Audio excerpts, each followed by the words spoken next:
Hello, my fellow kid. Welcome back to the channel. Welcome to another Dataslate review. This is, of course, for the Dataslate that just dropped today, June 4th of 2025. Some really interesting changes here for the Leagues of Votann. Super subtle, but I actually think that they have the potential to unlock some pretty powerful combinations when you actually take some time to look into them a little bit deeper. So let's dive into this and talk a little bit about it. But of course, before we go any further, a massive, massive thank you, of course, to our channel members. Jordan Stuggett, Schneider, The Pulp, Fusel, Sam P, Austri, TM, Dabidakis, Travis Taylor, Aaron Easley, Smoky Miniatures, Mr. Wolf, Chaos King Plays, Gregory Williams, Realist Chance, Ron Helton, Nicholas Stapp, Car X, Ham Sandwich, Jordiak, Last Draken, Jade Sadler, Matt Castro, Ketucci Onsiri, Alexander Swart, Nicholas Tiederman, Johnny Fanny, Crafty Android, CAD ATX, Rumble, Thordron1, Alex Bedford, and Gigi. Thank you guys so much for your completely optional ongoing support. It really, really does mean a lot. All right, so for the changes, it's really small, like I said, it's just this one tiny section, no point changes, and the only thing we see here is that for the data sheets, for the Brokir Ironmaster and the Grimnyr specifically, who are accompanied by a set of drones, these drones no longer take up spaces inside of transports or vehicles. Super small change, but it's something that we have been asking for basically 2 years now for them to implement into the game. Why is this? Well, it's because for those of you who don't know, for the Leagues of Votann, our transport capacities are skewed a little bit to fit only 6 models inside. So you could take typically, you would take like 5 warriors, and then there's just this empty space because you can't actually fit any of the other eligible characters inside of the transport with them. So you either take 5 warriors in a transport, or you take a single Grimnyr in a transport instead, for example.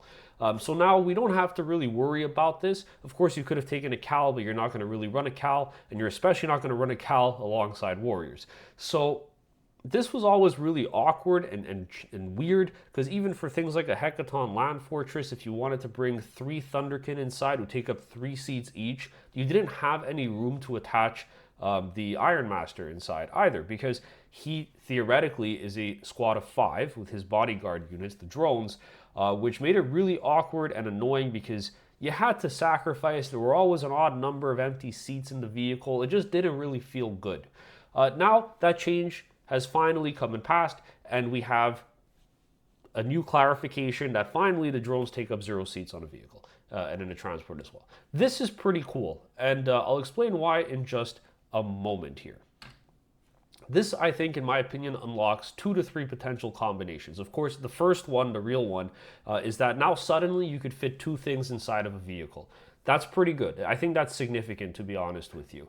We were seeing at different stages throughout 10th edition, people had begun running Grimnyrs solo with their 2 drones inside of Sagittars, instead of running a squad of warriors, because they were simply cheaper, right? It's 100 points for a squad of warriors, it's 65 for a Grimnyr. They're kind of doing the same thing. Just take the Grimnyr instead, save some points. Understandable.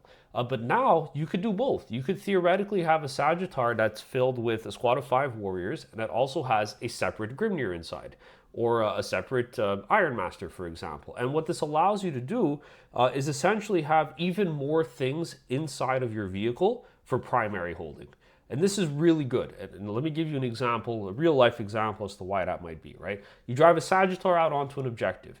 Your opponent says, I want to deny you some primary, I'm going to blow up your Sagittar. They blow up the Sagittar, your warriors fall out, right? Boom, you score primary. However, what if they were like, okay, you know what? I'm going to send 2 things out. One is going to kill the Sagittar, one is going to deal with the warriors inside. Okay, now I still have a Grimnyr. So all of a sudden your opponent actually has to commit a little bit more to deal with this. It also means you could have like the warriors come out and go on the objective, and the Grimnyr runs up and does containment or something, or like some other action secondary, since containment is going away. But I do think this is pretty interesting. Just like in general, in terms of like gameplay flow, it's nice to have some more space in our transports essentially that are freed up to run an extra activation inside of it. More things get to move basically to the same place together in fewer activations, which is always really good for tempo. Now, the other thing I think, so there are 2 combos that I think are probably worth exploring. The first one a little bit more than the second. But the first combo here, which was actually brought up by one of our channel members in the Discord, Jordan, who I think he's cooking here. And I think the idea is you take a squad of 5 warriors with the 2 best loadout options, which is the 6 shots at 1-1, so the rapid fire gun, and then the 6 shots at 1-1 that hit on 5s natively. So basically you have high volume, ignore cover, and a 4-up invuln from the Thane inside of 1 squad of warriors with access to the 6-up feel no pain. And then you attach the Grimnyr to them, who is going to provide 2 bodyguard ablative wounds that have 4-up invulns. They get the benefit of having the backpack 6-up feel no pain. So they're essentially old Tau drones, which were really annoying, the old Tau shield drones from previous editions. So you essentially get some baked in durability here.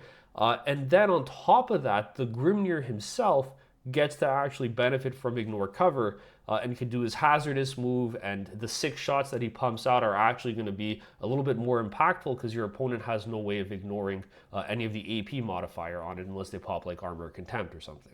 So really what you get here is a significantly more durable package because now you have 3 4-up invulns that are baked into this one squad. There's a 6-up feel no pain that will apply to everybody, so there's a potential here you have a higher chance of getting one of the feel no pains to bump up on one of your 4-up invuln saves, which means you last a lot longer. And then you get just like straight up more damage because the Grimnyr actually kind of slaps sometimes when he pops off with his hazardous ability.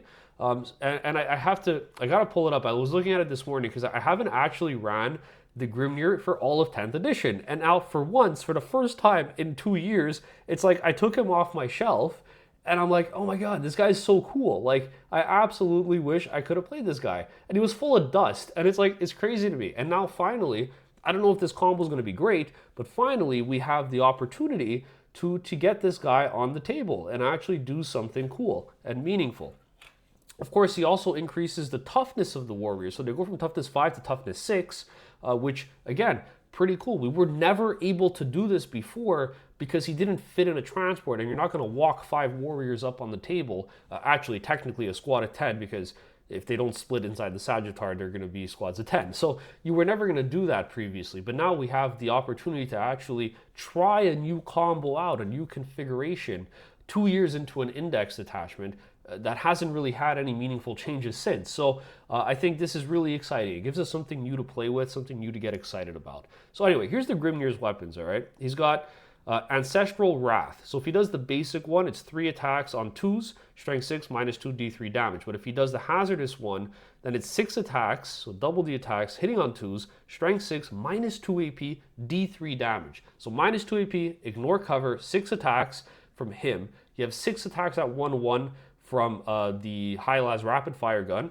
Then you have 6 attacks at 1-1 from the other high-las gun on the second war gear option for the warriors, all of which have 3 4-up invulns and a 6-up feel no pain. Suddenly, that's a pretty nice package.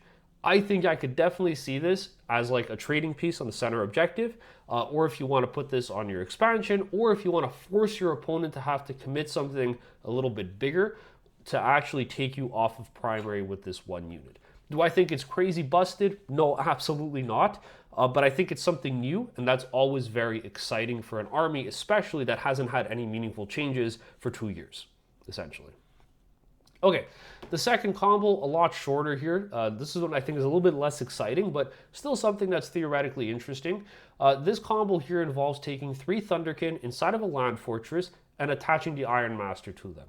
So what you get out of this is you were previously never able to do this because Thunderkin, for some reason, take up 3 seats. 3 seats in the land fortress, whose capacity will not fit them all.